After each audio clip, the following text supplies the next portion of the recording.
In a major development in the same-sex marriage hearing at the Supreme Court, CJI D.Y. Chandrachud clarified that the court shall decide the constitutional issue regarding the right of queer couples to marry, regardless of the concessions that the government makes to accommodate LGBT relationships.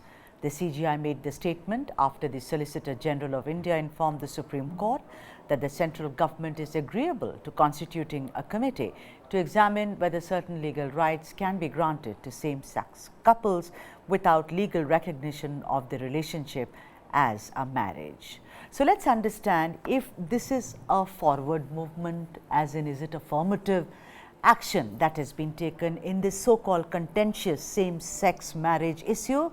In the studio, my colleague Ashok Bagria is with me. Also joining us is Sonal Gyani, who is LGBTQIA plus activist of South Asia, and also Ashish Pandey, who is advocate with the Supreme Court. Sonal Gyani, let me get you in as somebody who represents the community and has worked diligently, for the rights.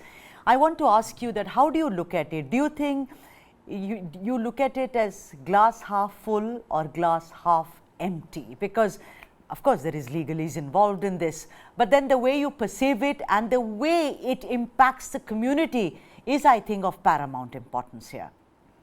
Yes, I definitely look at it as I think glass half empty. However, having said that, I definitely think it's a forward move from the government, something we didn't even consider that they would even move those 2 steps ahead. But this can't, but when they make a move like this in court, you can't help but think that why didn't this happen earlier? Okay. They had 5 years to think about the same thing. It's only when, this matter has come up in the court that the government is going ahead and that too, even considering making a committee. But one doesn't feel very confident because there was the Nalsa judgment, there has been the decriminalization. The government is, offers to set up committees, but no implementation really happens on the ground in the way that is sort of required.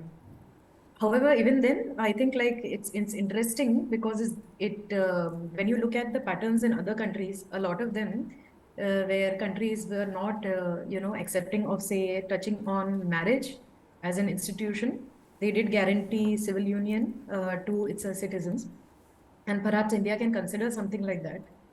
However, when I look at the ground community who doesn't understand these kind of intricacies, and if I look at the language that is at the grassroots, what people do want is their marriage to be recognized and their dream to be the same as their heterosexual counterparts to be available to them. And I think in that sense, it's not equal. Right. Yeah. Ashish, let me come to you. Ashish, tell me something. Child rights activists have been opposed to this. I mean, 3 weeks ago, they wrote about, what kind of a messaging, according to them, does it send to a child? Because, they will not be able to differentiate when it comes to gender. And I think it's a good thing you're gender neutral. But do you think that is one issue? Because that is also part of this entire narrative. And do you think a lot of tweaking will have to be done when it comes to adoption and also the child of such a couple? Yeah, these are very pertinent questions, and I know. The argument has been raised here that technicalities are being used to somehow stall the process. But the fact remains, these technicalities are not superficial technicalities. I am, as an individual, I'm completely pro LGBT rights. I support that there should be some sort of legal recognition. But you see, as you rightly pointed out, 2 spheres are there. And if I'm not wrong, it was pointed out by the Honorable Bench itself that social technicalities will come later. First, we will have to deal with legal technicalities, which will be there in front of us if we recognize such marriages. And as far as child's rights are concerned, this is you're absolutely right. Let's say a child is adopted and he or she, the baby is not of that age where she or he can understand what are going to be the implications of if they have been adopted by gay couples. That thing can be ascertained only once she or he has attained majority, and how that baby, once he or she attains majority, will react? That is also one of the very pertinent Right, questions, and Ashish. there is Very, no real yeah, there yeah. is no real answer to this question. There isn't.